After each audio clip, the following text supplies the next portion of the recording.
All right, so we are live. Had a little mix-up there in the beginning.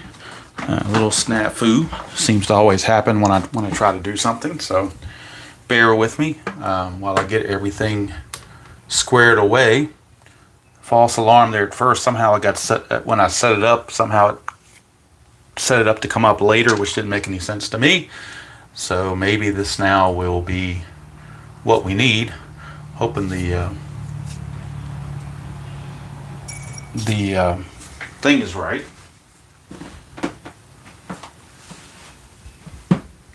And with all of that, couldn't really do my intro music because that got messed up too. So hopefully the game won't be messed up. We shall see. Let's see here. Make sure everything is in plain sight, which I think it is. We are looking from Metropolitan Stadium in Minnesota. The Milwaukee Brewers taking on the Minnesota Twins. And hello to Robert from RJL Network. Hope his trip to New York went well.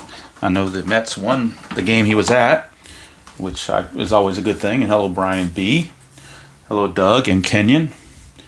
So sorry about the snafu in the beginning. That happens sometimes. All right, so I've got the bench and bullpens and the starting lineups here. One player I did leave off is Mike Pasick. He is the fourth reliever that is available to Minnesota. So Milwaukee has 5 relievers, Minnesota has 4, but Minnesota has more guys on the bench than what Milwaukee has. So, but with the DH, you may not use your bench guys all that much. I do have my little cheat sheet right here so we can see when there's base running plays. When base hits to the outfield, we'll be able to see the factors. You don't have to do the math. It's already been pre-done, so we won't have to worry about that. Let me double check my computer screen to make sure everything is showing the way I would hope it to be showing. Let's see here.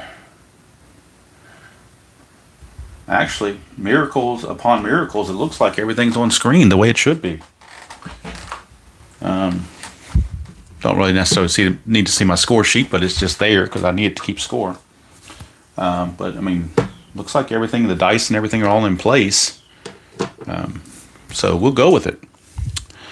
Put Metropolitan Stadium right there for the time being. Actually, nah, better not. I better leave things alone where they are. All right. So on the mound for the Twins is left-hander Vic Albury. Don't know much about him. He was 6-7, 4.53 ERA and 1 save. He started 15 games relieved in 17. He can face 27 batters, so he's got some pretty good length to him. And for the Brewers, Jim Colburn is on the mound for the Brewers. He was 11-13, 4.27 ERA and 2 saves. One oddity is that there was a trade between the Brewers and the Twins in the season, and it's a guy named Bobby Darwin, and he's on the Twins roster right now, but he gets traded to Milwaukee later. So he is actually, even though he's playing for Minnesota, he's in his Milwaukee uniform. So it'll look a little strange when he faces the Milwaukee pitcher. It'll look like an inter-squad game, but that's just the way it is. One of my 2 negatives about inside pitching. There aren't very many of them. I mean, and they're very small. They're nitpicking, but one of those is the carded thing. But that's, like I said, a very minor nitpick. Okay, we are ready to go. I think. No, there is a DH, so there's won't be any double switching or anything like that going on. So if you're a fan of the DH, I guess you'll be happy. All right. Don Money will lead things off for the Brew Crew. Don Money is playing shortstop today. Robin Yount is injured in this time of the season, so he is not on the roster. So Don Money has moved from third to short. He's not a very good shortstop. As you can see, he's a 1 and a 10, so his range is very, very weak at short. But that's just the way it happens. I've got these dice here. There's no real, I don't have a light blue or a purple dice or brown dice or whatever, so I'm just going to have to go with, standard stuff. And we're underway. 3-3 for Albury, and the very first pitch is a home run question mark. Money's a righty. So it automatically passes on a 1 to 20. So Don Money needs a 1 to 12 because Albury's a lefty. He needs a 1 to 12. Stadium doesn't change it. A 1 to 12, and we got Money leading off the game with a home run. And there you go. It is long and it is gone. Don Money was cash money right there. A leadoff home run to start the ball game. Starting off with fireworks as Don Money deposited that one over the left field wall, and then before the fans even sit in, it's 1 to nothing. Here's Bill Sharp, center fielder. And lefty on lefty matchup. Albury this time. 6-6 is a possible error on a ground ball. So we will try Sharp. 3-2, and that's a 3-2 is a star 5, which is a ground ball to short. That is a 5, so it's probably going to be an error. Danny Thompson at shortstop is a 15, so it will be an error. So going from bad to worse, home run and now an E6. Twins fans are not exactly enamored right now. They're not off to a good start whatsoever. Bobby Mitchell is now up. Mitchell, left fielder, steps to the plate. And the strategy roll. It's a 10, so that means nothing's happening. Infield is halfway. Albury, 3-5. That's a strikeout chance to a lefty, but it's blank to a righty. Mitchell being a righty, we treat it as a blank. Move on to Mitchell's card. 1-4, and that's a double to left field for Mitchell. Wow, they're just pummeling the ball off of Albury right now. Double to left, and when Minnesota is in the field, a double to left is a -1 aggregate when you count arm and everything else. Sharp is a 2, so a -1 is a 1. He has to have a 1 or less to score. Well, you can't get less. 6 means somebody might be out. So let's go to our chart. The arm of the left fielder, in this case, is Steve Braun. He's a 0. So with a 0 arm, it means a 1 to 3 means that we go to the other chart. 4 to 6 means he holds. It's a 2, so we're going to the throw chart. And hopefully RJL is paying attention. He can see if I'm doing this correctly or not. Since the arm was a 0, and we got a 1, 2, or 3, which is what we got a 2 here, we go into this OTC roll 3 and roll in 1d6 again, see what happens. It's a 2, which says lead runner thrown out. So Bill Sharp is thrown out. And it says if roll higher than trailing runner's base running rating, then runner holds. Otherwise, 1 base. I don't know if do they consider, let's see, trailing runner. The hitter can be considered the trailing runner if no runners are on. All right, so nobody else is on, so he is the trailing runner. So his speed does beat that. So he will take third on the throw. So hopefully I did that correctly. Mitchell does take third on the throw because his speed of 4 beat the 2. And since nobody else is in front of him, he is considered the trailing runner. But Sharp is out trying to score from first base on the double. So the only way the Twins get an out is on an outfield assist. Went to left field, so Braun, we'll say he... it's kind of unrealistic to think a left fielder is going to throw the guy out on a double at the plate without a cutoff throw. So we'll just say that he throws it to Thompson. So we're going to call it 7-6-2 is what we're going to call it. Not that it matters. And that'll bring up the boomer, George Scott. The infield is in because they want to cut that run off. Strategy roll just to make sure there's no 20, and there is not. 3, but Mitchell can't steal home on that. So infield is in. Albury to Scott, 4-5, and that is a strikeout chance. 12 doesn't get him. He's only an 11. The stadium doesn't change that. So Scott does not strike out, and he gets the swing. 1-4, it's a question mark 9. Question mark 9 on the 1-4. That's a 3 against lefties. 3 is a base hit. So George Scott single to left field, and the hit parade continues. It is now 2-0. 2-0. Favor of the Brew Crew. Still only 1 out. And just think, had Mitchell not gotten thrown out, it would have been even worse. And next up is some aged guy named Hank Aaron. He is the designated hitter. Scott, strategy roll needs a 1. Doesn't get it. So infield at double play depth. Albury to Hank Aaron, 1-6. And that is a straight up home run on Vic Alberry's card. A straight up home run.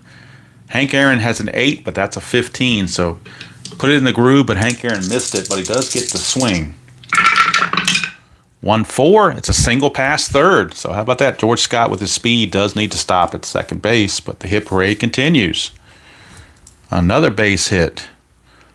So we've had 4 hits and an error in this game to start the ball game, and that brings up Sixto Lescano.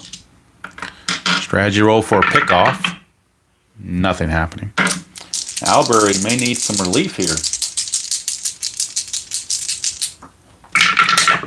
4-4, and that's a strikeout chance, but 20 is too high. So Sixto gets the swing.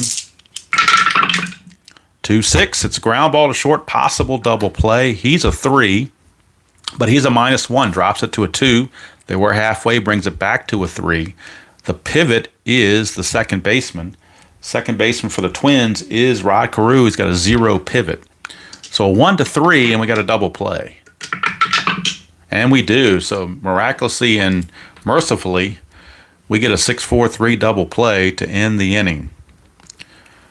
Brewers, after all that, scored 2 runs. Boy, it could have been a lot worse. It seemed like it was a lot worse, but actually 2-0 is not anything tragic for the Twins. Obviously could have been a whole lot worse. But as it is, Brewers do score 2. We go to the bottom of the first, 2-0 Brew Crew. And the guy enjoying that run support is Jim Colburn, right-hander. He'll be facing Steve Braun, the lefty, to lead off the bottom of the first. Hello, Chuck. Hope I caught everybody as they came in. Doug, Chuck.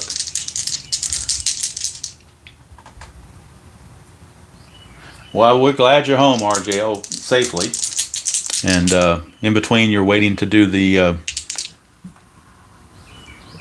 2016 demonstration game in June. I'm sure you've got some stuff you can put on the channel that maybe are non-baseball stuff, your Arkhams or whatever those other little board games you guys play. That I'm really not into those, but they're fun to watch. All right, here's Steve Braun. Colburn, 5-1. Would be a single, but it's first bat of the game, so obviously not tired. Braun will swing. 6-6, he singles to the left, so back come the Twins. Maybe we got a slugfest on our hands. That's what happens when you put some of these lesser teams on the channel, but I wanted to get every team on there at least once, and I figured if you can do the bad teams, get them in there early before the pennant race starts, and that way you don't have to worry about them. So here comes Rodney Carew. Let's see, strategy roll for Colburn for a pickoff. Nothing happening because Braun has no chance to do anything.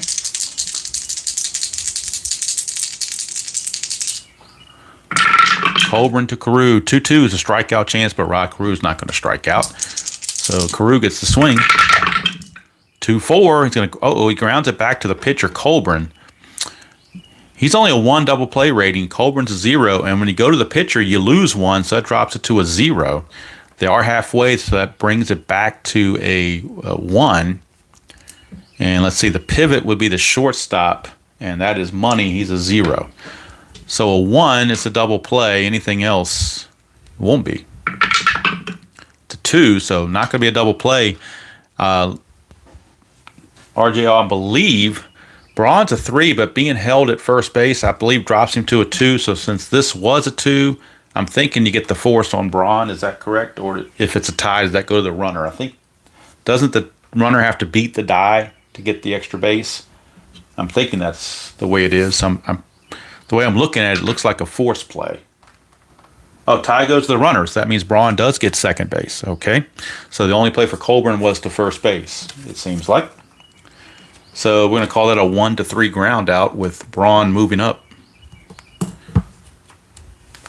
So Carew had a chance, but missed opportunity there. And that brings up Larry Heisel.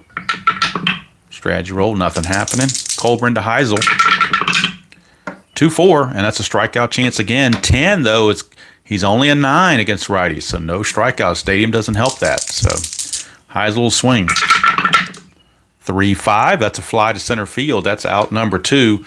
And Braun, let's see, he is a 3 BR rating. The center fielder arm, in this case, is sharp. He's a -1, drops him to a 2. And you lose 2 from second to third on the fly to center, so he's a 0. He cannot move up. He doesn't even have the option. So fly out to center field, but not deep enough to move the runner. And now with 2 down, brings up Bobby Darwin. It looks like an inter-squad game, I know, because he's in his Brewer uniform, but he is playing for the Twins. Strategy roll, nothing happening. Coburn to Darwin. 5-1. He's not tired, so there's no single there. It's just a blank. Darwin, 5-2 is a fly to right, and that's going to end the inning. So nothing doing for the Twins. It looked promising at the start, but nothing doing after that. We go to the second inning here at Metropolitan Stadium with the score of the Brewers 2, Twins 0. And due up for the Brew Crew, it'll be the catcher, Darryl Porter. Hi, Thomas. How are you doing? 4-3, and that is a blank because he's not tired. So we go to Darryl Porter. 2-2, that's a single pass first, and the hit parade continues. Brew Crew continue to pound Mr. Albury. That brings up the bubblegum blowing champion, Kurt Bavacqua. Strategy for a pickoff, and nothing happening. Infield halfway.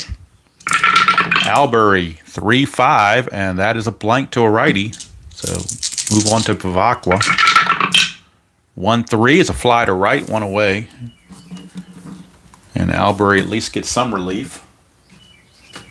That'll bring up second baseman Tim Johnson. Strategy roll once again. 1. So Porter could take a chance to steal, but he's only a 6, and Albury's a -3 hold. That'd make it a 3.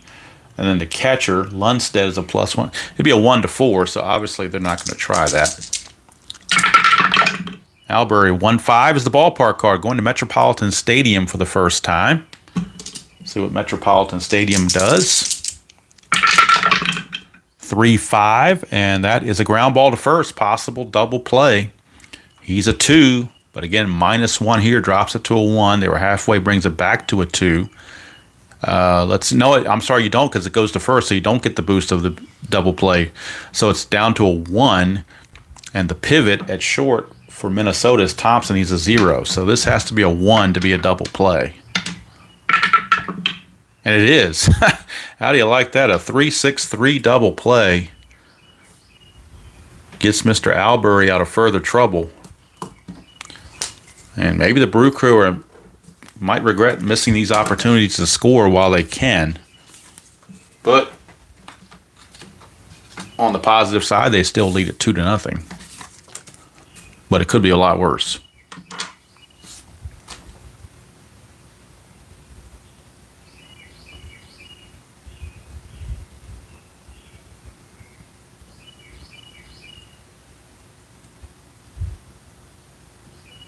Brian B., I'm not sure. Are you talking about the traded player and doing something to make him look like he's on his other team? I'm kind of lost. When I do a live video, sometimes I'll lose the chat or lose context of the chat, so I'm not sure if that's what he was commenting on. That's why I had the little pregnant pause there. All right, Tony Oliva. Well, the answer to that would be just to have Chris make 2 cards. Kind of simple.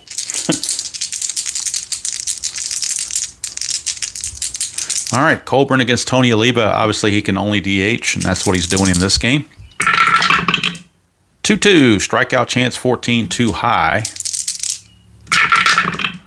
3-3, single to center. So hit parade continues again now for the Twins as Oliva gets a leadoff single. He's slow as mud, so he can't go anywhere, but there are pickoff chances for Coburn. But we don't get a 20, so no worries there. Here's Soderholm. Infield is halfway. Coburn, 6-4. Oh, 6-5 would have been a home run chance, but 6-4 is a blank. We go to Soderholm. 6-6, star 5. That's a fly to left field, 1 away. Put away out there by Mitchell. 1 away. And that brings up the first baseman, Craig Cusick. When I was little, I used to call him Craig Cusick, but it is Cusick. Nothing on the habit. Colburn, 5-1. He's not tired. He's hit that roll 3 times, but he's not tired. Now, when he gets tired, he probably won't hit it. So here's Cusick.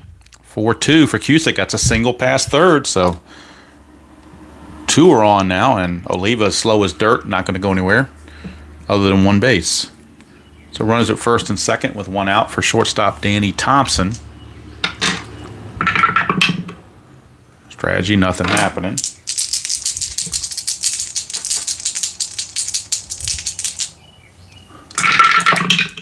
2-6 is a blank. We go on to Thompson's card.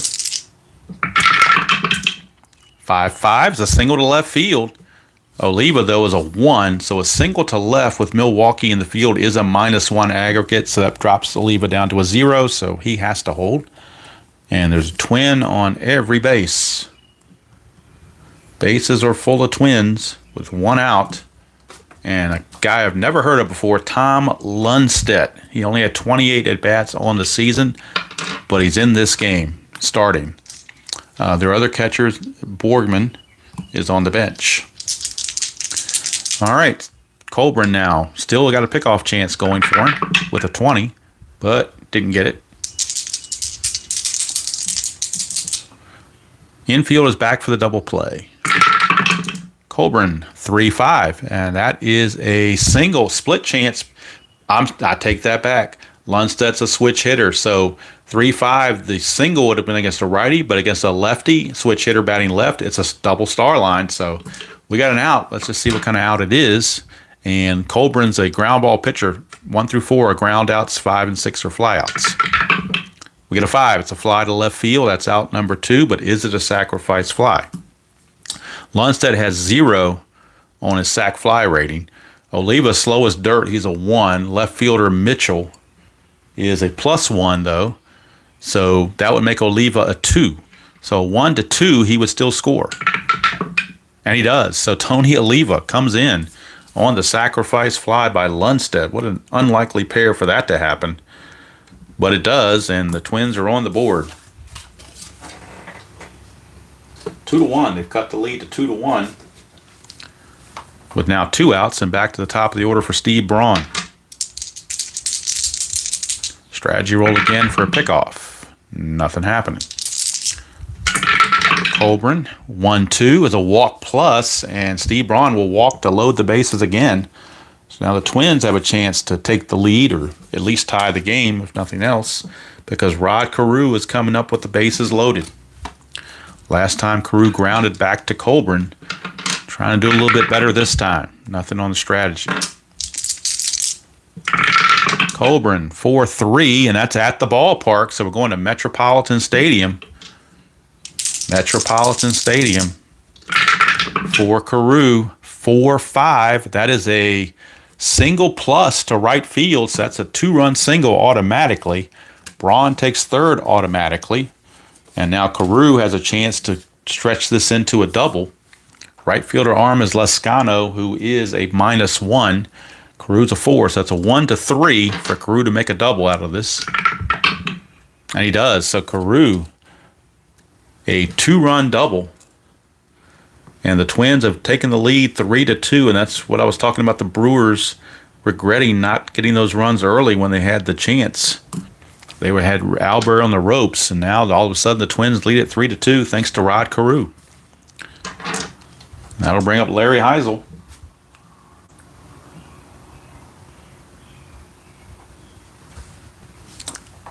Strategy roll. Colburn needs to get out of the mess. They could think about walking Heisel and pitching to Darwin. You know what? They're going to do it. Heisel's a 314 hitter, and Darwin is only a 234 hitter, so they're going to do the intentional walk. It's going to load the bases, but they feel better about pitching to Darwin than they do to Heisel. Could come back to bite them, but they're going to try it. Colburn, 4-3, and that is the ballpark card again. So we're going back to Metropolitan Stadium for Bobby Darwin. 4-3, and that is a star 6, which is a fly to center, and it's going to end the inning. Twins send 9 to the plate, but only have 3 score. So Twins could have also scored more runs than that, but a chaotic first 2 innings, but the score is only 3-2, so it's not, it's not too far off the rails, but certainly the Twins would like to have had more. That is for sure. So at the end of 2, it is Minnesota 3 and Milwaukee 2. And all of a sudden now, Vic Albury's in the lead. Who would have thought that earlier on?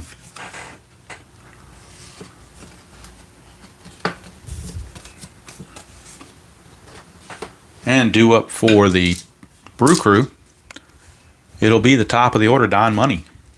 He led off the game with a home run.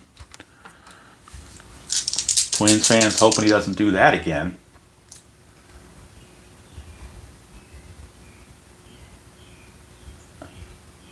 Hello, TSU. I don't want to butcher the name, but hello for joining. Yes, RJL did fill you in. It is inside pitch. In fact, I've got the box right here. I can show you. That's the name of the game. Inside pitch. Inside pitch baseball. Inside sports games. If you want to look it up online. Chris is very good to deal with. They also have football, basketball, hockey, golf, several others, I think. All right, Don Money. Albury 3-3, and he can't stand prosperity. He put the home run question mark in here again, which automatically passes. So once again, Don Money 1-12, and he gets another dinger.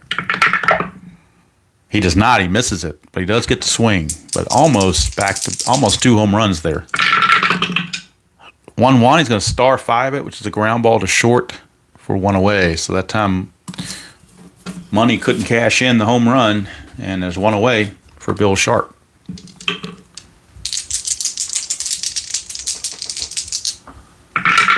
Albury 2-3, and that's a walk plus, and so Sharp. Let's see, against the lefty, he's a 7. Stadium adds 1, makes it an 8. The plus is an 18, so the 17 fits, and Bill Sharp will draw the walk. So Sharp walks, and that brings up Bobby Mitchell. Strategy roll, nothing happening. Albury 1-1 is against a right-hander, that's a blank. So the K is on the left-hand side of the slash. The right-hand side of the slash is blank.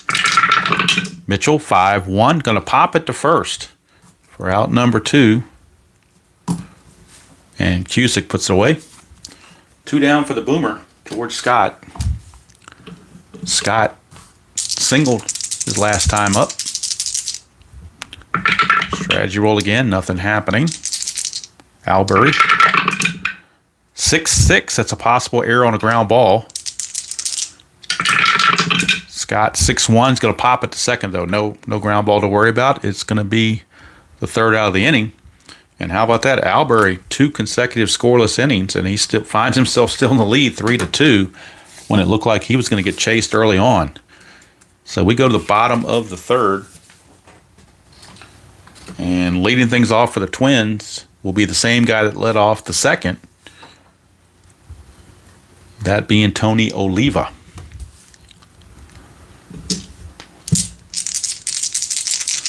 Oliva will lead off against Colburn.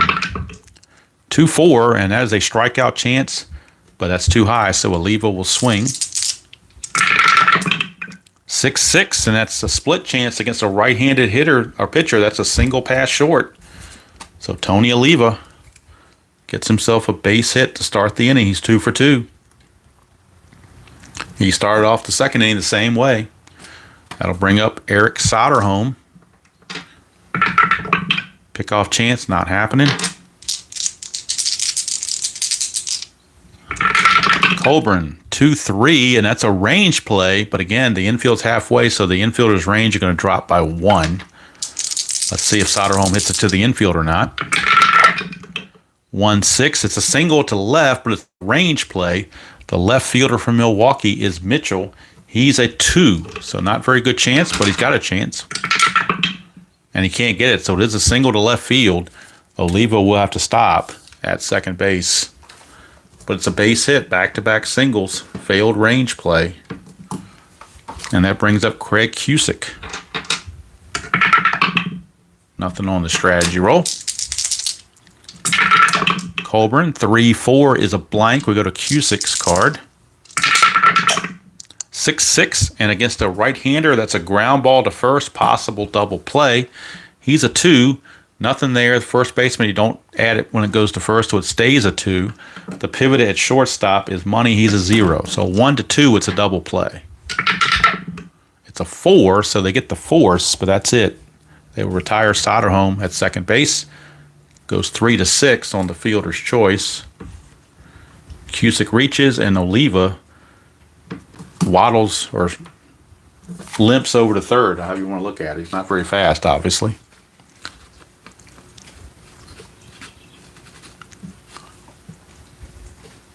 And that'll send up Danny Thompson, the shortstop, with 1 out. Infield still a double play, looking to try to get out of this. Strategy roll, nothing happening.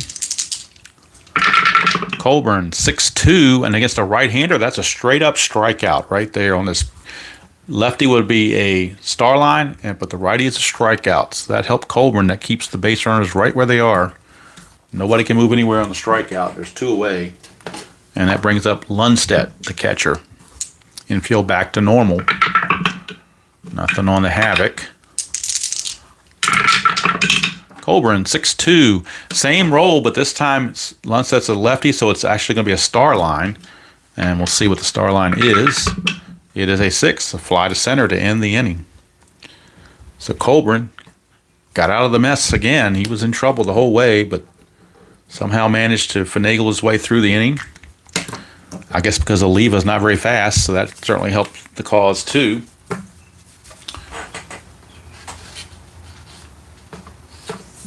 And we go to the top of the 4th. Still 3-2 Twins over the Brew Crew. Albury back out. He'll be facing Hammer and Hank to start the top of the 4th. Hank Aaron singled his last time up, 1 for 1.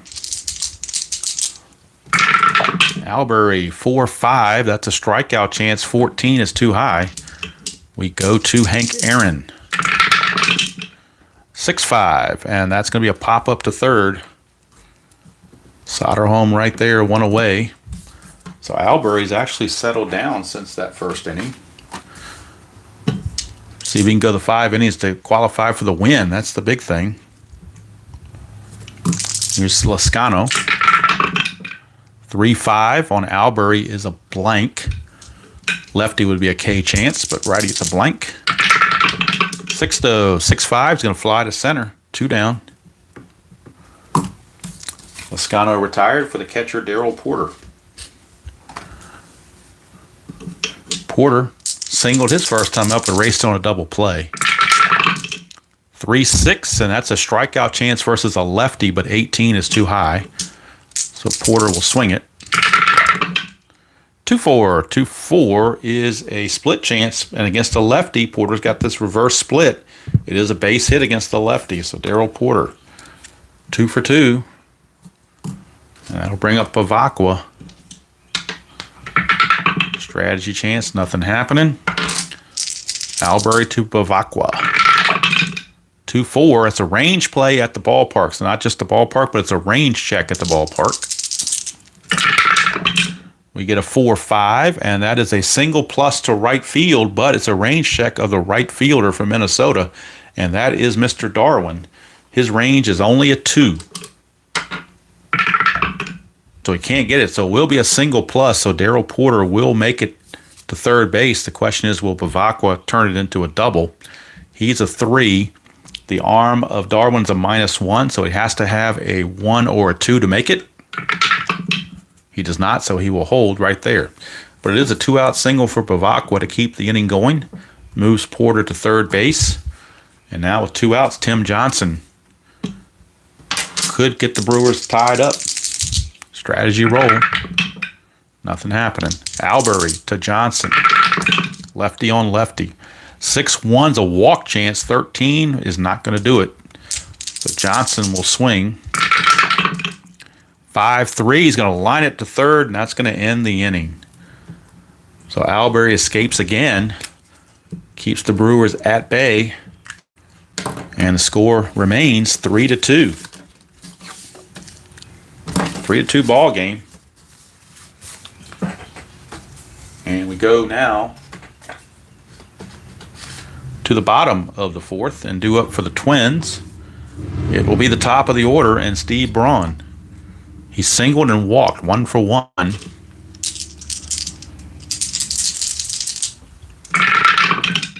4-5, and that's a blank, so we go to Braun's card. Oops, go to Braun's card.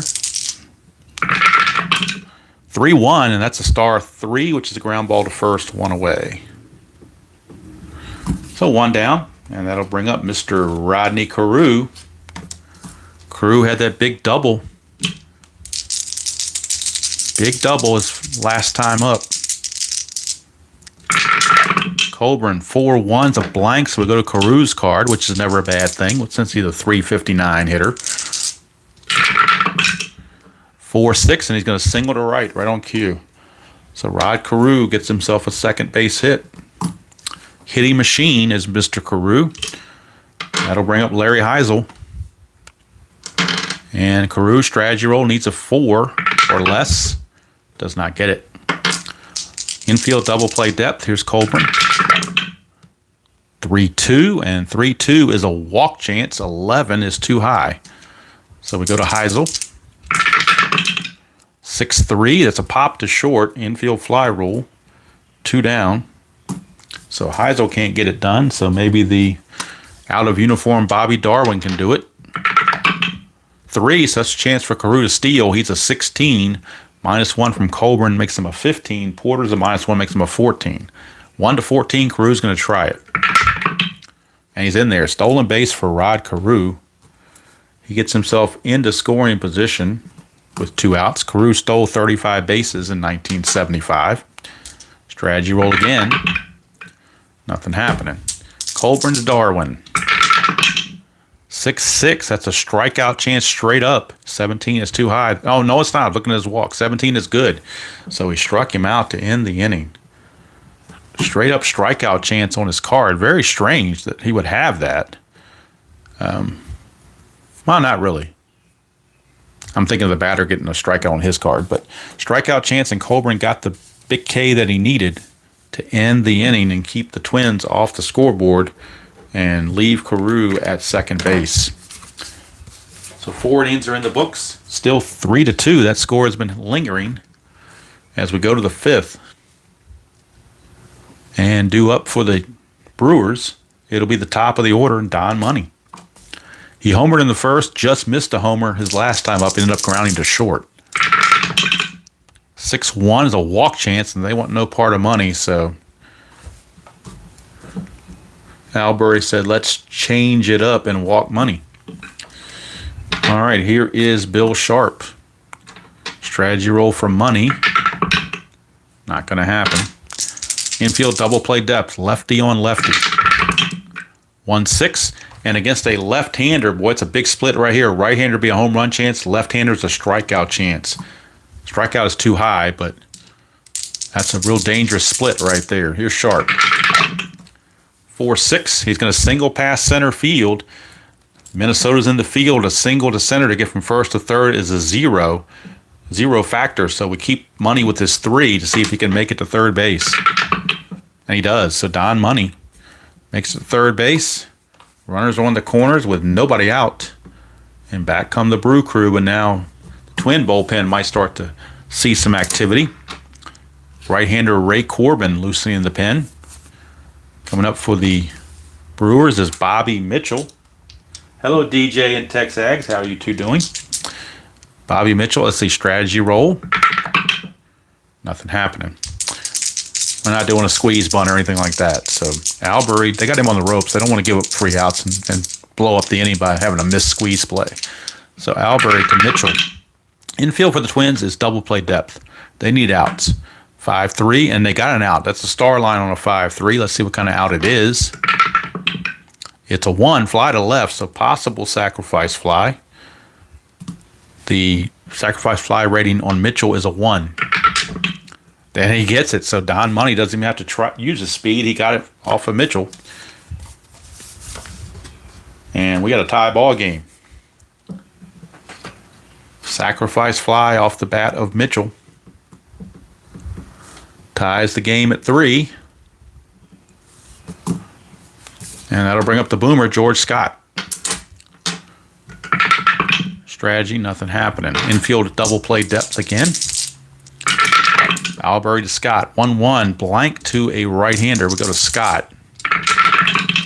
6-5, star 3 is a fly to right field, and that is out number 2.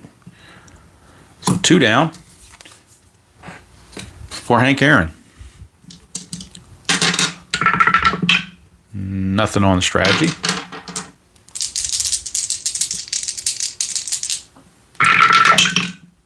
3-2, and that's a strikeout chance, and he got him. So he strikes out Hank Aaron to end the inning and minimize the damage to 1 run, but we are tied at 3 apiece as we go into the bottom of the 5th. That might be all for Albury. We'll have to figure it out as to see what the Twins do in their half of the inning. Colburn's not exactly fooling them either. He might be on the ropes as well. Brewers have no lefties in their bullpen, though. All their pitchers in the bullpen are right-handed, so there's really no rhyme or reason who to bring in. Just depends on all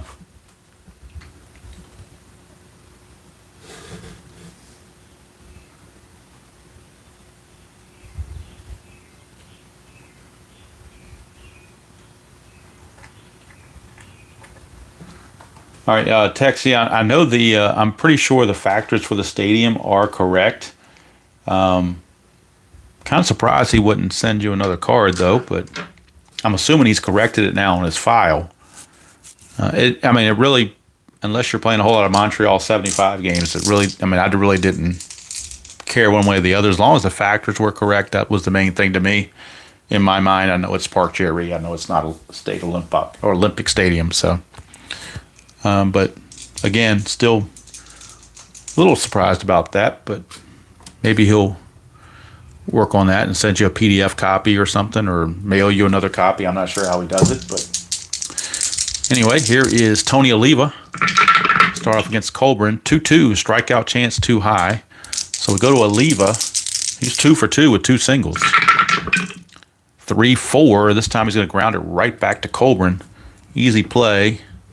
1 away. And that's the second time in a row they've gotten the leadoff man out. So he's getting better at that. It's Mr. Colburn. The first 3 innings he let leadoff man get on base, which can lead to trouble. Here's Soderholm. Soderholm is 1 for 2 with a single. Colburn 4-5. That's a blank. We go to Soderholm. 6-2. That's a fly to center. That is out number 2. So 2 down for Craig Cusick. Cusick 1 for 2 with a single and a run scored. 4-6, possible error. 2-2 is a fly to right field. That's an 11. The right fielder error for Lascano is only a 7, so no error there. Easy play for Lascano to end the inning. 1-2-3, first 1-2-3 inning for Colburn. And we've made it through 5 complete with the score tied at 3. And now let's see if we want to keep Albury in there or not. Let's take a look at who's coming up and how many batters he's faced and all that stuff. He has faced 18, 19, 20, 21, 22. He's faced 23 batters. He can face 27.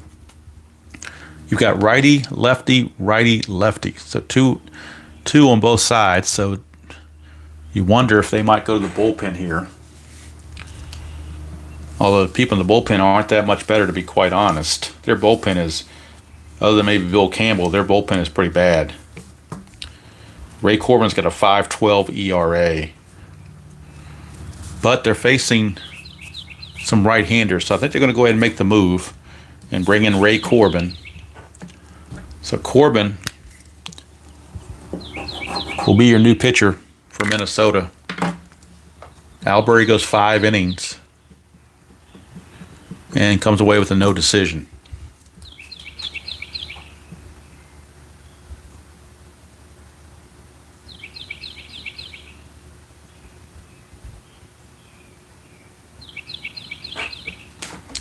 All right, I'm sure Chris will correct that his file, so future printings will have the right name on it. But he's usually always been very good about replacing error things. Or I'm at a couple of error cards, and he mailed new ones to me. Of course, they were attached to another season I bought. He never sent me. I never asked him, and he never sent me any by themselves. So I'm assuming he'll do that too. But I was already ordering another season, so I just told him to tack it on into that, which is what he did. All right, so Ray Corbin coming on, and he'll be facing Sixto Lezcano. Start the sixth inning, tied at 3. Lezcano is 0 for 2. He grounded into a double play and flew to center. Corbin 4-5, and that is a walk chance right off the bat. 10 will walk him, so not a good start. First batter you face when you come in and you walk him. It's not what you want out of your bullpen. So Lezcano now, attempt of 2. Nothing. Infield is halfway for the double play. Corbin, 5-2 is a blank. We go to Darryl Porter. 6-5, ground ball to second, possible double play. He's a 2, nothing there. Infield's halfway, makes it a 3. The pivot is the shortstop Thompson, who's a 0. 1-3, we got a double play. We do. 4-6-3, double play. It's not a twin killing, it's a Brewer killing. And 2 quick outs, and just like that, Ray Corbin's out of the mess. Now we're back to 2 outs, and the bases are empty. Pitcher's best friend, that double play. Here's Kurt Bavacqua. 1-6, possible error on a throw. 4-4 is a liner to first. There's no throw to worry about. That's just simply going to be a line drive right to Cusick, and it ends the inning. So Corbin, a scoreless 6th. We go to the bottom of the 6th. We are still tied at 3. The way this game started, I thought it might be a 10-8 game, but it's kind of stabilized to 3-3.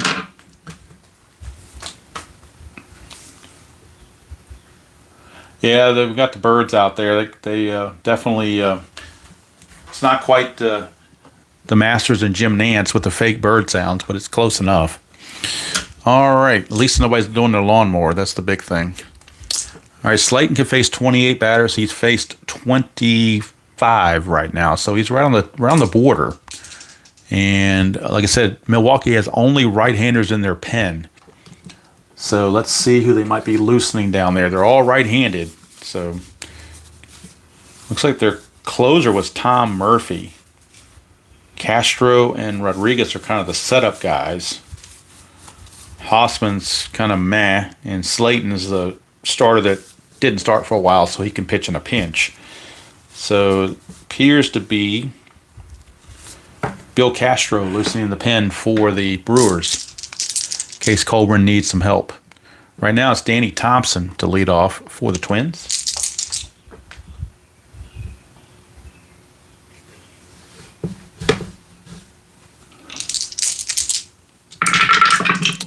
One 3 is a blank. Thompson 2-3, and that is a star 6, and that's a fly to center field, 1 away. Texan, one thing he did for me, I know when he fixed it, is when I ordered another season set, he just attached the corrected cards at the end of the season set. So he made, I don't know if he would not send you one by itself, but if he for whatever reason he didn't, and you wanted to order another season set, he would definitely attach a new stadium card onto your season file. That's what he did for me for some of my player cards that had errors on them. Best thing is just see if you can communicate with him to try to. I mean, for me personally, I doubt I'll do any more Montreal games on the channel from Montreal, so it really doesn't affect me one way or the other. I know it's Jerry Park or Park Jerry. As long as the ratings in the grid are correct, that's all I really am concerned about. The other stuff is just kind of fluff. So here's Lundstedt now. Do I pinch? I might pinch it for Lundstedt here. Let's see. Lundstedt, though, he's 0 for 1 with a sac fly. We're still kind of early. We're not in the 7th yet, so I'm going to stick with Lundstedt. I really don't want to do changes till at least the 7th. Colburn 3-4 is a blank. We go to Lundstedt. 4-3, and that is a ground ball to short. Out number 2 as Don Money makes the play. Again, Robin Yount is injured at this point. Or it was kind of, he's kind of on his second year, so he might be in the minors. I might have not sure. He's just not on the roster. That's the only thing I know. I don't know if he's injured or in the minors. Here's Steve Braun, and Braun is 1 for 2, single, walk, and a grounder to first. 6-4, that's a blank. We go to Braun's card. 2-6, star 5, that's a fly to left, and Colburn pitches 6 innings. And what, even despite what you've seen, it would be considered a quality start. Because you get 6 innings with 3 runs or less, that is technically a quality start. I don't agree with that, but that's what they call it. All right, so Corbin back out. That may or may not be all for Colburn. We'll have to see. That was his 28th batter face, so he is now tired. So I'm almost positive that will be it for him, and Castro will come in and pitch starting the bottom of the 7th. And he gets to face Rod Carew. So definitely, not exactly doing him any favors, but that's just the way it worked out.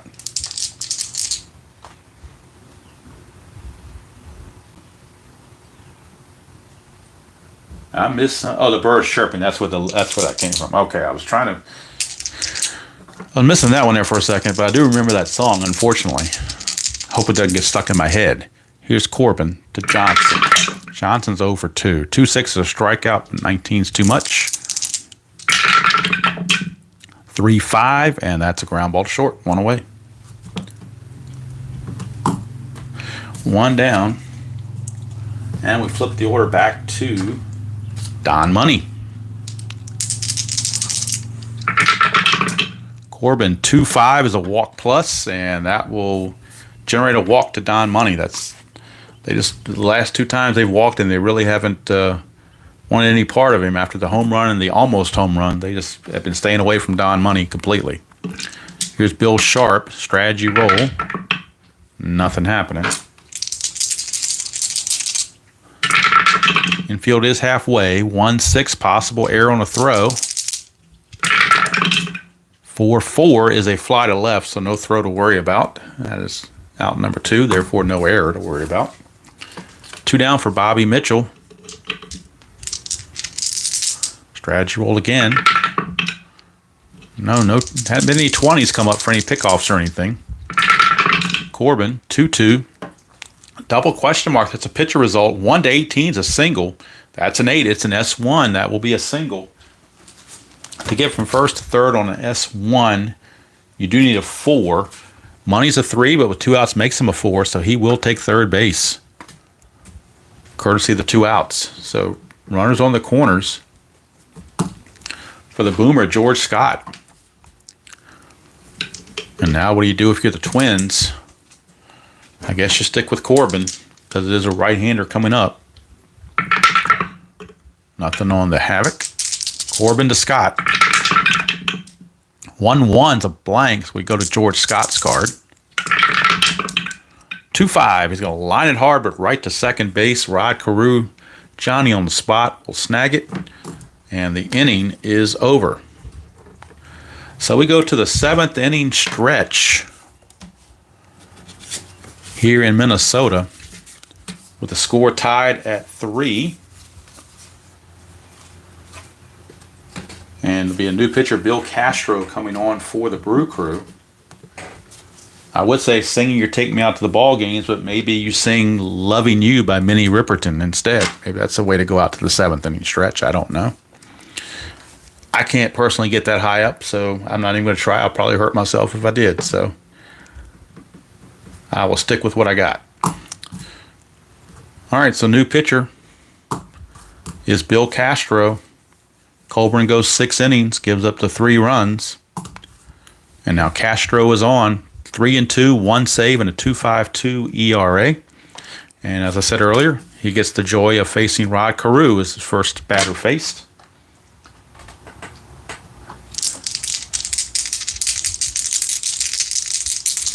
All right, Carew.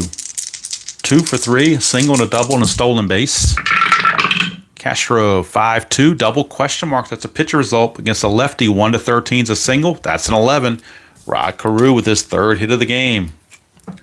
Starts off the 7th with his third hit. And he's a threat to run if he can get the jump. He needs a 5 or less because Castro's a +1. He does not get it. So no stolen base attempt, but the power hitting Larry Heisel is up. Infield halfway. Castro 5-5, strikeout chance, but 19 is too much. Heisel will swing 6-5. It's a star 6, which is a ground ball to short. Possible double play. He's a 2. Halfway makes him a 3. Pitcher adds nothing.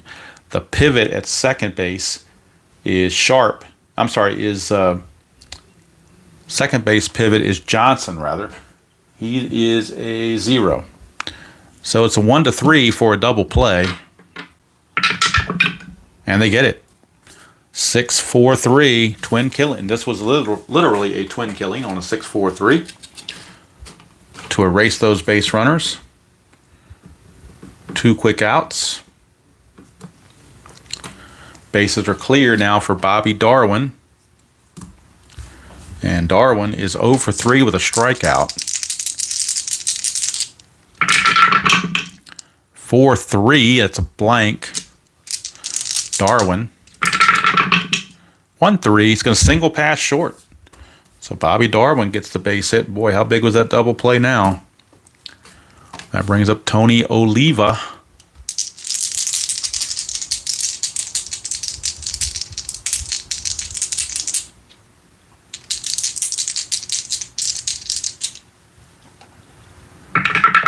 Strategy roll, nothing happening. Castro to Oliva.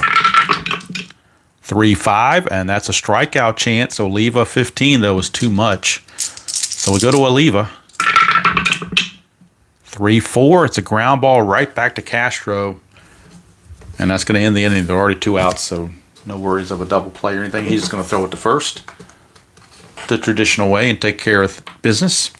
7 innings in the books. We're still tied at 3, and tell you what, after first couple innings, I thought this would be a wild and crazy game that just got out of hand, but it's actually turned into a very competitive, decent game. Very shocking, but it can happen. Let's see here. Let's see. Top of the 8th for the Brewers, it'll be Hank Aaron to lead things off. Now the question is, how long do you stay with Corbin? Corbin has faced 8 batters. He can face 11. This will be batter number 9. Boy, you almost, you know what? Tempted to bring in, well, the other guys just aren't any good except for Campbell. I want to save him for the 9th if possible. So we're going to stick with Corbin as long as we can. Hank Aaron, the batter. Hank Aaron is 1 for 3. 5-5 is a strikeout chance versus a righty, but that's a 20, so no strikeout. Go to Hank Aaron. 3-6, and it's a fly to left, 1 away. So they're trying to coax one more inning out of Corbin if they can. Sixto Lescano is up.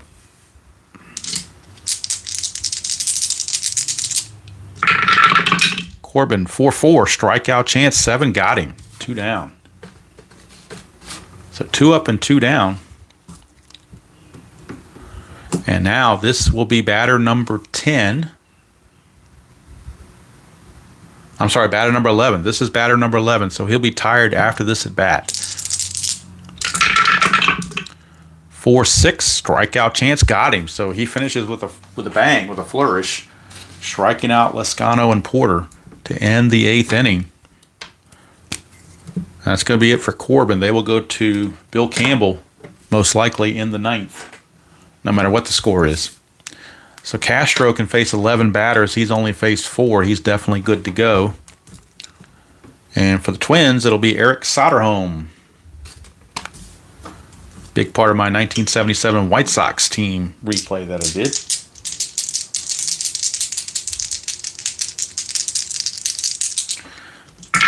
Castro 2-6, and that's an automatic out on a star line. Let's see what the star line is. 4, it's a ground ball to short. So handle by money, one away. Soderholm is down. Here's Cusick. And this may come down to somebody just hitting a jack going out of here and doing a walk-off or something. I don't know. Here's Cusick. Cusick is he is, 1 for 3. Castro, 6-4. Error on a ground ball, possibly. Cusick. Oh, Suadice will re-roll that. 3-1. Fly to left, so no ground ball to worry about. 2 up and 2 down for Danny Thompson. Now, Twins, look at their bench. Do we have anybody that's better? Well, Danny Thompson is a 270 hitter, so I don't think you want to take him out. Their bench really, Steve Bry and Dan Ford are the 2 best hitters they have. So I think we're going to save one of those good pinch hitters for Lundstedt. They'll let Danny Thompson hit away since he's a 270 hitter. Castro, 1-5. Ballpark card going to Metropolitan Stadium. Maybe Thompson can do something off the stadium card. 3-1. He does not. He grounds to short. I was hoping for a rare play, but we didn't get it. Ground to short, and that's going to end the inning. We go to the 9th. 3-3. Will there be any 9th inning magic for either team is the question. New pitcher for the Twins will be Bill Campbell. I forgot to mark off Castro as well. So that leaves 2 lefties in the bullpen for the Twins, Butler and Pasick. But Bill Campbell, 4-6, 3.79 ERA with 5 saves. He's on to pitch the top of the 9th and tie ball game. We're facing Bavacqua, Johnson, and Money, the scheduled hitters. But let's see, look on the bench for the Brewers and see if they want to go elsewhere. Bavacqua is 1 for 3. They do have Gorman Thomas, although that year wasn't very good. Charlie Moore, the backup catcher, is a 290 hitter.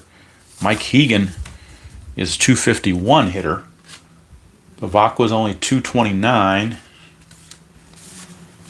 Let's see what they might want to do with this. But then, who do they have to play third base is the question. You could move George Scott to third base, but boy, that would be dangerous. But they may do it just to get some offense in the game. They're going to do it. They're going to pinch hit Mike Hegan. So Mike Hegan's going to pinch hit for Bavacqua. So let's fix this real quick. We got Hegan. And Hegan will stay in the game to play first base. And George Scott will move to third base. That's how that's going to play out. As the mini Ripperton Birds chime in again. So Mike Hegan, let's fix my score sheet here. Hegan will stay in the game to play first base after pinch hitting, and George Scott will move to third base. All right, a little finagling there. Even with DHs, you can do some finagling.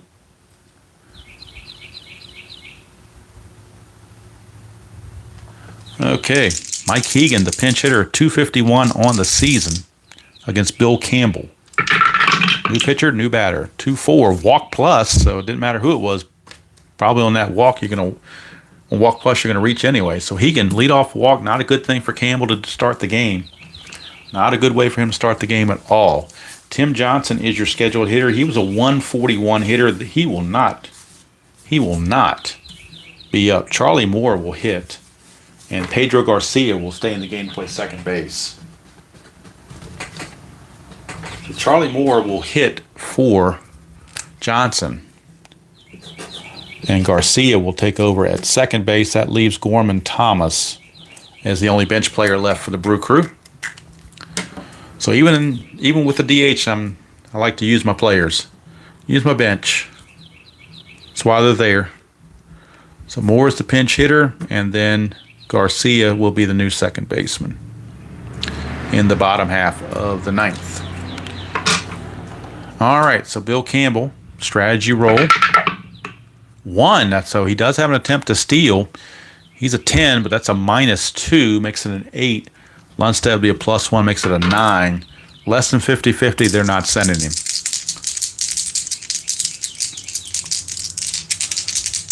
All right. Double play depth for the infield. Moore's not up there to bunt. He's up there to do some damage Actually, you know what?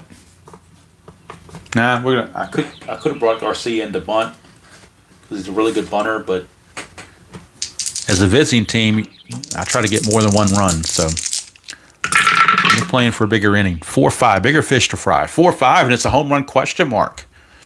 That's a 9, so it passes. So, but Charlie Moore, unfortunately, against righties, cannot hit home runs. Bad break there. But he does get to swing. 1-4, and he's going to, against a righty, he's going to ground to third. Possible double play. He's a 2. Infield halfway makes it a 3. The pivot at second base, Carew, is a 0. 1-3, and we got a double play. 6 means runner advances, so it acted like a sacrifice bunt. Well, we burn an extra player, unfortunately, but the out's going to go 5-3, and Hegan is at second base with 1 out for Don Money.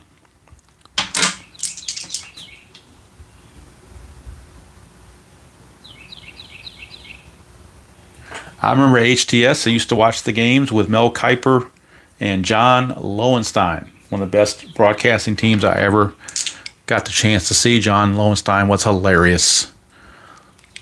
Hilarious. Also had Tom Davis doing some pregame, and I think Rex Barney was still doing the PA saying, give that fan a contract. All right, here we go. Campbell, strategy roll, nothing happening. Campbell to Money, 1-2, strikeout chance, 19 is too much. Money's got a chance to drive home the go-ahead run. 4-4, he does not. He pops it to third. Popped it right up the chute. Soderholm is there for out number 2, and it's up to Bill Sharp. Bill Sharp, strategy roll, nothing happening. Campbell, 4-6, that's a walk chance. 20, though, is too much, so Sharp will have to swing himself. 4-5, ground ball to second. That's going to end the inning. Carew over to first. And we go to the bottom of the 9th. Still tied at 3. And can the Twins walk it off is the question against Bill Castro. Castro can face 11 batters. He has faced a total of 7. He's pitched 2 complete innings and faced 7 batters. So he's still somewhat fresh, although they could bring in a fresh arm. They could bring in Eduardo Rodriguez. You want to save Murphy in case you get a save situation. They could bring in Eduardo Rodriguez, but I think this is 1975, not 2020s. So we're going to let Castro keep going because he can face 3 more batters. Do it for the Twins is Lundstedt, but he will not bat. He is going to be pulled away for a pinch hitter. And the pinch hitter is going to be Disco Dan Ford. So Disco Dan Ford will pinch hit, and then Borgman will come in and catch if it goes extra innings. Twins have a lot more players on their bench to maneuver. Less bullpen arms, but more bench. So Dan Ford, the Disco Man, will lead off the bottom of the 9th against Bill Castro. 5-4, strikeout chance, 8 got him. So Disco Dan dances back to the dugout with a strikeout. All right, here's Steve Braun back to the top of the order.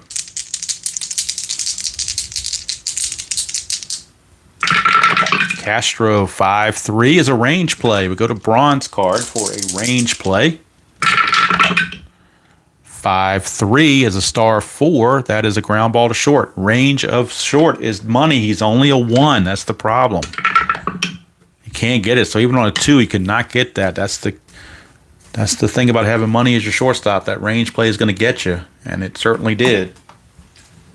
And the potential winning run is now on base.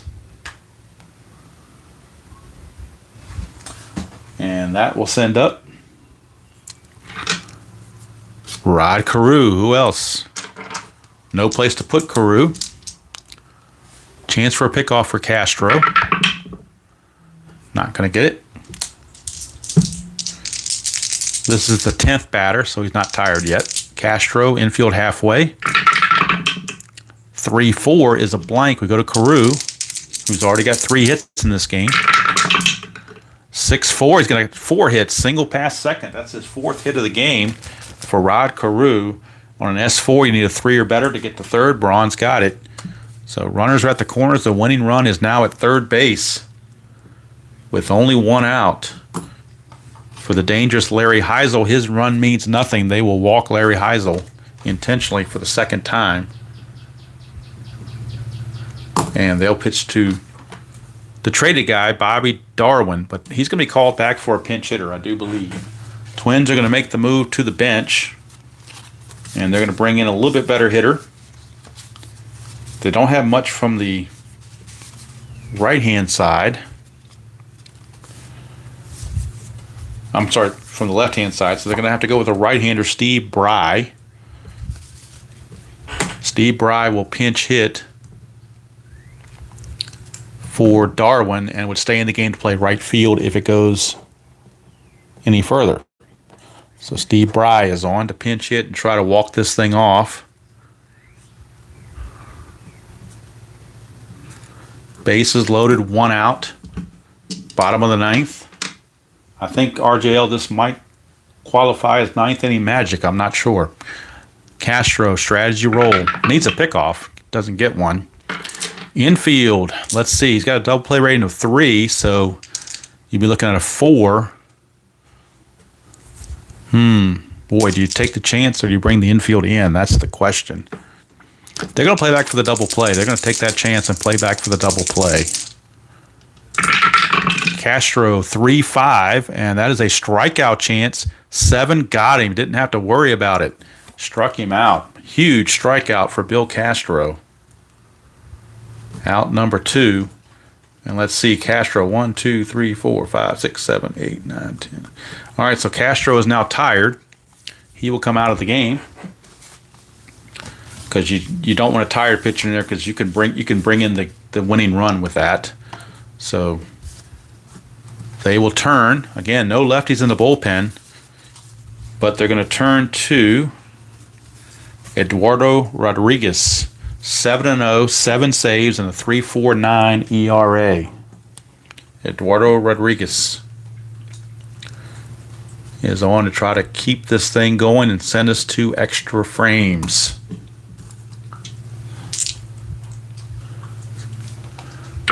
Infield back, of course, with 2 outs. Nothing happened on the strategy roll. Rodriguez to Oliva.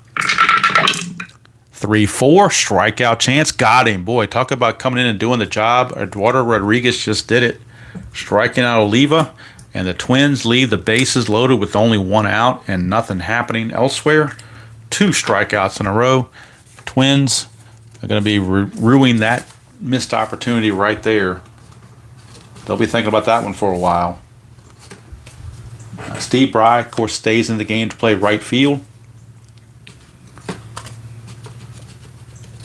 And Bill Campbell back out. Let's see how much juice he's got left. Bill Campbell, he's only faced 4 batters. He can face 10, so he's definitely good to go. But now we are in the 10th inning of a 3-3 game.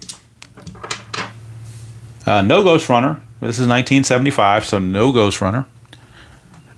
Bill Campbell will be facing Bobby Mitchell.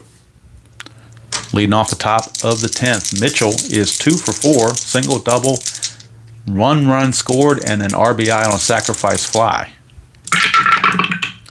4-6 is a walk chance. 9 walks him. So Mitchell leads off with a walk.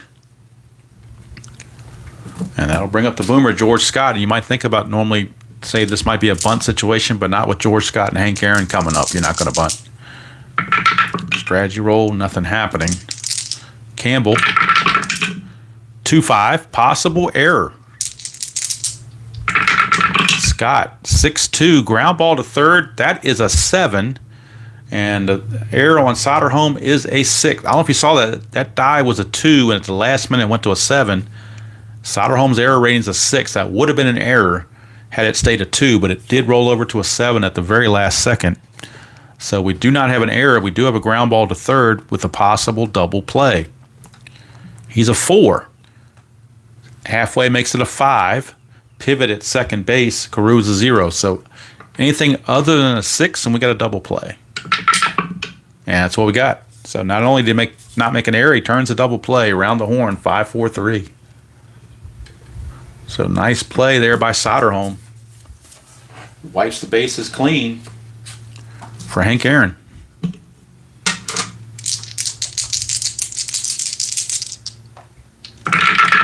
Campbell, 2-2, strikeout plus on Hank Aaron, and he got him. And that's going to end the inning. We go to the bottom of the 10th. Rodriguez kept him in the game by striking out Oliva to end the bottom of the 9th. See if he can keep it going against Soderholm. And as typical, guy makes a great defensive play, leads off the next inning. Just seems to happen in real life and on cards and dice. So Rodriguez, 4-6. Oh, good thing he's not a lefty, because that would have been a home run check, but he's a righty. It's a blank. And with that being a 1, that would have been gone. So Soderholm will get the swing, though. 6-3, grounds to short. And boy, that close to walking that thing off. But he grounds to short for out number 1. Brings up Cusick. Rodriguez to Cusick, 3-1. He's not tired yet, so there's no single. Go to Cusick's card. 2-6. He's going to fly to left. That's out number 2. And that brings up Danny Thompson, the shortstop. The new catcher, Glenn Borgman, is on deck. Rodriguez, 1-5. Strikeout plus. Got him. That's going to end the inning. So we go to the 11th. Still tied at 3. And didn't Brian B. or somebody make a comment about this has a 14-inning game written all over it? I hope it doesn't. I don't want to play that long, but it's going to play it as it goes. Campbell back out. Now let's see. He has faced 7 batters. He could face 10. So he could face 3 batters this inning. Butler, the lefty, is loosening the pen. But Campbell can face 3 batters before tiring. He's going to face Lescano to lead things off. But if anybody gets on that 4th batter, he will be tired. All right. Oh, next week, by the way, in case you're curious, the game of the week next week is back to the National League from Jack Murphy Stadium in San Diego. It's the Pittsburgh Pirates and the San Diego Padres. Campbell, 6-5. He's not tired yet, so not going to be a single. It's going to be a blank. Lescano, 3-3, fly to left, 1 down. So 1 away. That will send us to Darryl Porter, the catcher.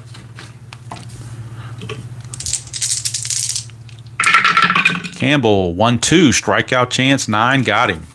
Porter out of there. 2 down for the new second baseman, Garcia. His first plate appearance since taking over for Tim Johnson. 6-4, hit by pitch chance. He's a 4, -3 though, takes that away, so no hit by pitch. We'll go to Garcia. 2-5, and it's a star 5, ground ball to first. And that's going to end the inning. So nothing doing for the Brew Crew.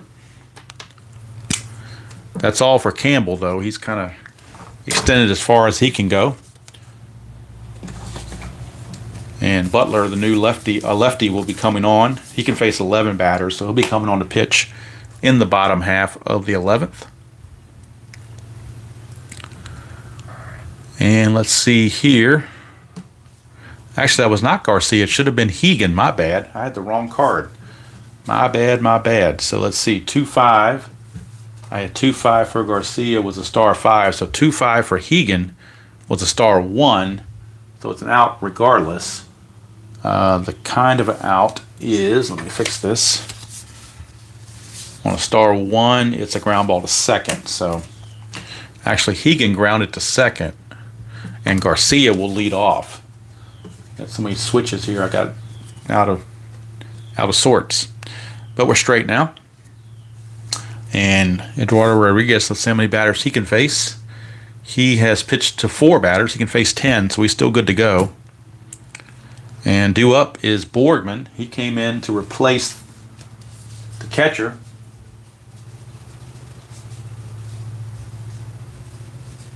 Yeah, okay. I guess they call it San Diego Stadium. I don't know. It's just what I commonly knew as Jack Murphy. All right, so Glenn Borgman is the leadoff hitter. He took over as catcher when they pinch hit for Lundstedt. Forgot to write him in. Borgman is your catcher. He will get his first at bat here in the 11th inning against Rodriguez. 207 hitter. 2-4 is a walk. 20 is too much. We go to Borgman. 1-1. He's going to ground it to third. One away. One down and back to the top of the order for Steve Braun. And again, the Brewers hampered by not having any lefties in the pen. But the righties have been doing okay. 4-5. That's a range play at the ballpark. Bring in Metropolitan Stadium on a range check. 6-1. Home run to the opposite field. Home run to the opposite field. He's a 10. That's a 3. You're looking at a walk-off home run. There's no range to worry about. The left fielder, Mitchell, just looks at it and says, goodbye, see you tomorrow. As Steve Braun goes opposite field yard in the 11th to win it for the Twins on a walk-off. And there's your ball games. Metropolitan Stadium came into play right there, and the Twins win it. Steve Braun getting mobbed at the plate by all his teammates, and the Twins win it by the score of 4-3 on a walk-off job by Steve Braun, of all people. Braun, the player of the game, he ended up going 3 for 5, 2 singles, a walk, and the walk-off home run, of course, the big blow, and Rodriguez wants to get out of there. So the winning pitcher in this game turned out to be Bill Campbell, and the loser turned out to be Eduardo Rodriguez.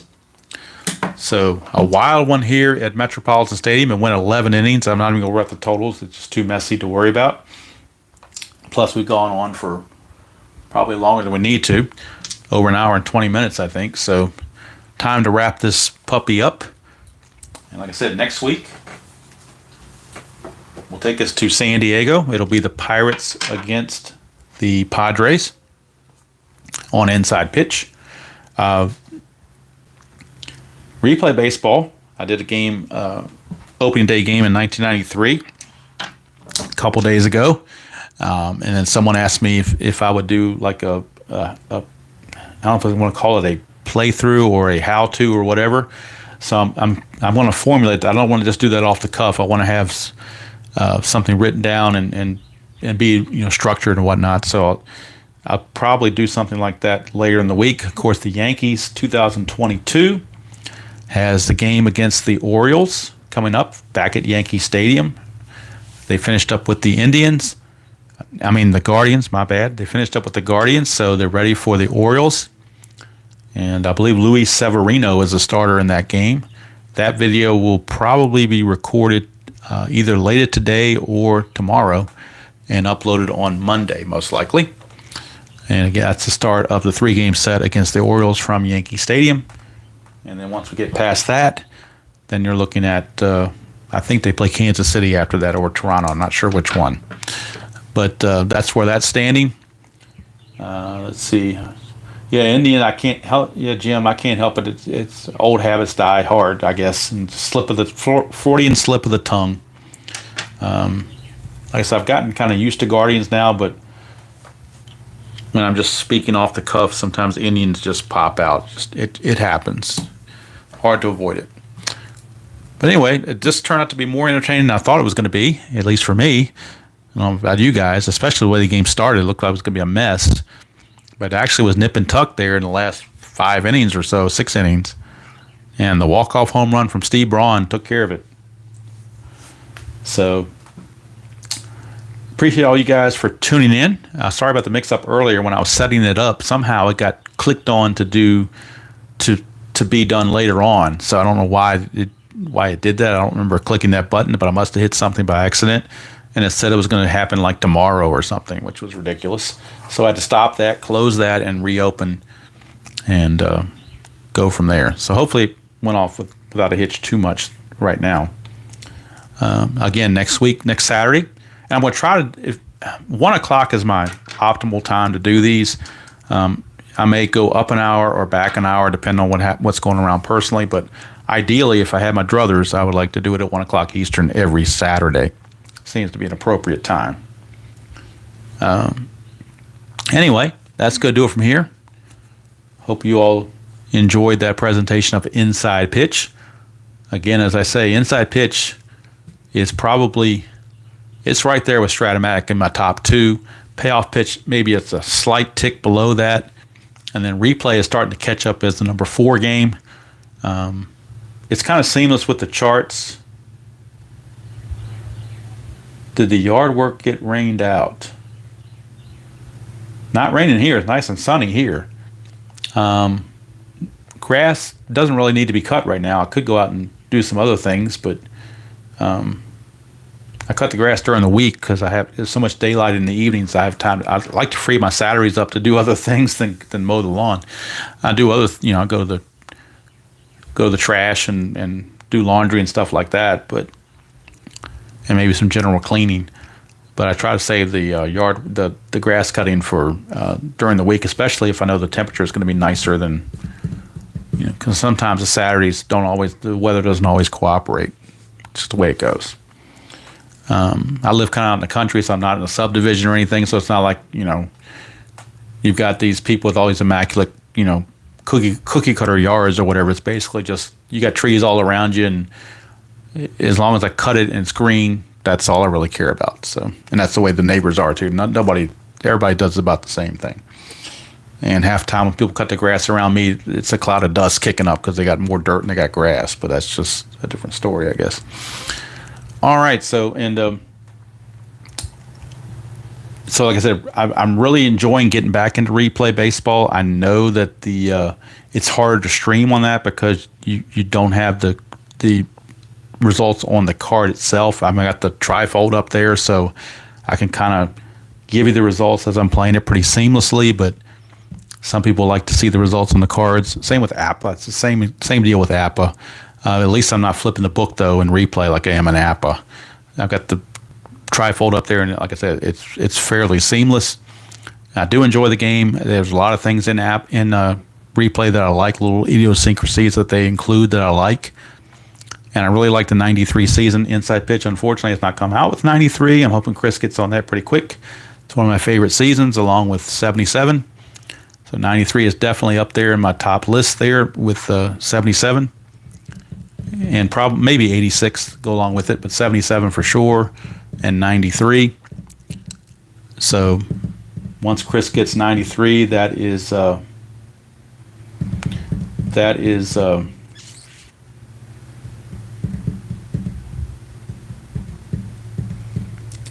Brian B. That's one of the things about Strat. If you saw the little talk I had with Replay Gamer, we talked about all the good, bad, and ugly with Strat. And one of my top criteria or criticism of Strat, more so than 50-50, is not having all the players. So that definitely had something to do with it for sure. But I enjoyed talking baseball with anybody. So I was thrilled when he reached out to me and asked me to do that. So had a good conversation. Hopefully do that again with maybe if not on Strat, on a different game or just in baseball in general. So that's it from here. I'm going to go ahead and do whatever else I need to do today. Yeah, Replay Gamer is a cool dude. I really enjoy his channel. I like his shirt. He wears this shirt that's got all these baseball teams all over it. Yeah. I don't know where that background came from, Brian B. It just, when I went into the link he gave me and I pulled it up on my computer and used the webcam or whatever on the computer, that's the background that came up, which was okay. It's better than, seeing the junk in this bedroom that I'm sitting in upstairs. But it was a little bit nicer. But I did want to make that caveat and make that disclaimer that was not my room. That's That was just the background that the program gave me on the computer for whatever reason. But it's just the way it turned out. But like I said, I did enjoy the chat. I mean, it went it was like an hour and 20 minutes, but it seemed like it was only about 10 minutes. We just kept talking, and when you talk baseball with somebody else that likes baseball, the conversation's pretty easy to get going. So I thoroughly enjoyed it. I love talking baseball, and I like watching videos of other people talking baseball, not just playing it, but chatting about it as well. So that's going to do it from here. Time for me to get going. And again, upcoming schedules, you're looking at the next video on the channel will be the Yankees against the Orioles. I believe it is April.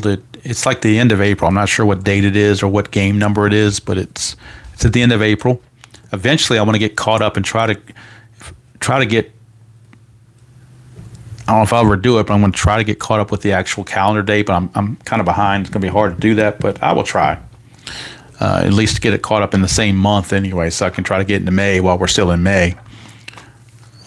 Just how fast can I get these games played offline and all input into the system and everything is the question. Hello, Dwayne. How are you doing? Sorry, didn't catch it the whole game, but if you can always go back and watch the replay. Was an exciting game.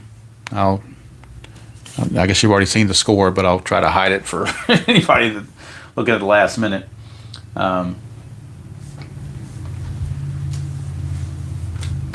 But anyway, I do appreciate all you folks spending part of your Saturday with me. And again, Twins and the Brew Crew. Probably the only time you're going to see either one of these teams the rest of the season, because once I get past the All-Star break and every team has been shown at least once, I'm going to try to pick the games that are more relevant to the pennant race, and I'm using Replay Baseball. PC Replay Baseball is simming everything else. I will put in this game into Replay Baseball so that I make sure that the team that won gets credit for it. Don't want to play this on the cards and dice and not have it, show up in the actual season replay. So I will input that. And Replay Baseball is really simple and doesn't take long to input. Digital Diamond I'm using for the Yankees. I've gotten better at it. There's some keys that I don't know the shortcuts for them. I got to look up and see what they're how you type it in. But I'm getting better at it. So hopefully that'll be going along, and I'll get caught up and get the ball rolling on that. Replay Baseball, I haven't decided on my next video if it's going to be, someone, I think it was Tex that reached out to me and wanted me to do like a how-to or a playthrough. Or Tex, if you're still there, did you want me to do like RJL does with Inside Pitch and just do like a playthrough? Or did you want me to actually sit down with the rules and go through step by step on all the rules? I'm not sure which you would prefer. I'm sure other people already have videos out there like that, but I mean, I guess I could do my own thing on it. I did one a long time ago, but my old phone was crappy and the picture on that's crappy. So if I do a new one, it would probably, obviously would hopefully look better. But I can do either or. I can take one of these games, because I already have this printed out. I already have it printed out to play the two expansion teams, Dodgers and the Marlins, and the Rockies and the Mets. I was going to play either one or both of those games, because I've already got everything set up, because I love expansion teams. That's why I like 1993 and why I like 1977, because of the expansions. Not so much 69 because I was too young back then, but playthrough, Brian B. Okay, so you're saying maybe do something like RGL did with Inside Pitch and just kind of set a game up and then go step by step and explain everything that's happening and why it's happening and what caused you to go from one thing to another. A real slow playthrough. I think we could do that. The only problem is you might not get every situation coming up unless you fix the dice rolls. But maybe it's better to do a playthrough and just kind of show the experience of how to play a game from the start to the finish. Maybe before that, maybe explain some of the player ratings, because in Replay Baseball, when you're in the outfield, the higher numbers are the better numbers to have for ratings. When you're in the infield, the lower numbers are better to have for ratings. So a little bit of a quirk there on that one. But yeah, okay, I can do that. we won't ask RJL because he'll be biased. But would you prefer that to happen with the Dodgers and Marlins, Rockies and Mets, or Phillies and Astros? Those are the three opening day games I was going to play. Phillies at the Astros, Dodgers at Marlins, or Rockies at Mets. I can do any of the three, whichever. Yeah, I know RJL wouldn't. You don't want to see Dwight Gooden. He was old and worn out by then, so you don't want to see them. The Mets were awful. They were a last place team, or just about a last place team. This was '93 was the year Anthony Young went like 1-16 for the Mets. It was terrible, terrible. They always, when you have Joe Warslack in center field, you know your defense is pretty bad. So they just had they got some veteran hitters, but their defense was awful. And other than Vince Coleman, they had no speed. And the bullpen is not exactly. I mean, they had some guy named Draper I've never heard of. I've heard of Jeff Ennis and Greg Maddox's brother Mike Maddox. And they had Anthony Young, Pete Shirk, and John Franco. That was their bullpen on opening day. These are the opening day rosters. So, yep, they were pretty bad. They were pretty bad. Alternately, like I said, Astros and the Phillies also played at the Astrodome on opening day, so I could do that one, or I could do whatever. So I'm leaning toward the Marlins because I really like the Marlins. I don't know, just something about the Marlins that I like especially when they were in their teal and opening day and opening couple of years or whatever. So I'm thinking about doing that. Orel Hershiser against Charlie Huff would be the start, on that one. You were at the Dodgers Marlins opening game or inaugural game. That's pretty cool. That is pretty cool. I'm trying to remember on camera. I think didn't Joe DiMaggio or somebody throw out the first pitch? It was somebody famous. I thought it was DiMaggio that threw out the first pitch in that game, but I could be wrong. I thought it was DiMaggio, but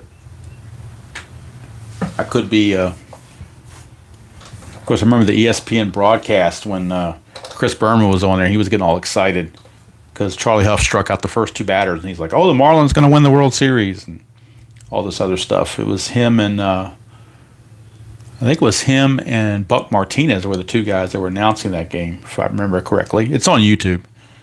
All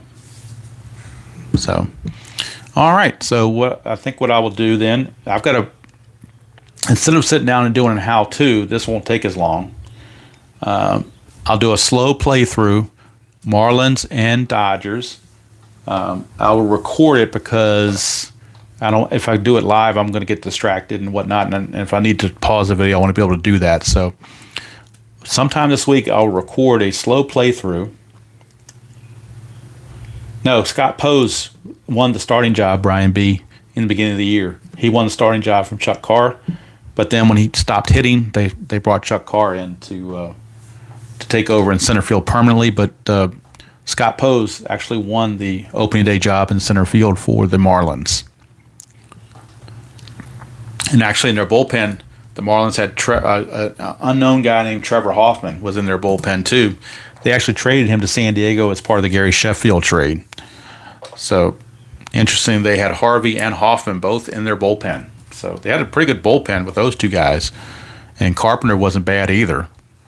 And the Colonel, Joe Klink, wasn't as bad as a lefty. So they had a pretty good bullpen. Didn't have a very good lineup. Destrada was a decent power hitter. Santiago had an off year. Conine's pretty decent. I mean, they're marginal players, not anything great. But Scott Pose was the guy. And it was also the rookie season for Mike Piazza, catcher for the Dodgers. All right, so I think McClure had a bad year in '93. He was kind of getting old from back then. So ID shows up at the last minute. How about that, ID? I've got the final score covered, so if you want to go back and watch it later, I won't spoil who won the game. Let me move my score sheet just in case that spoils it too. But what I was saying, ID, is I'm going to do a slow playthrough. I'm going to record it sometime this week. Dodgers against the Marlins, opening day 1993, but I'm going to do a very, very slow, methodical playthrough on how to play replay baseball and try to hit all the little nooks and crannies and idiosyncrasies, all the checks you have to make, whether it's ballpark check, asterisks, pluses, carrots, C, B, D, G, whatever. I'm going to do it all. So I'm going to cover it all, slow play through. And I'm actually I've got an old playbook, not the trifold, but I got the old spiral bound playbook. So I'm going to use that so that I can show that on camera with every single at bat. So, because it's just too much to try to bring that trifold out. So I'm going to have it on the spiral bound and do that one. In fact, let me see. Got here.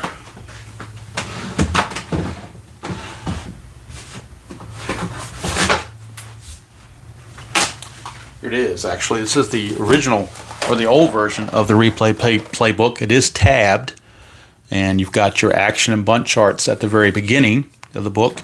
But then, like, you have column 1, column 2, column 3, and then your third base coach. And then you have column 4, 5, and 6.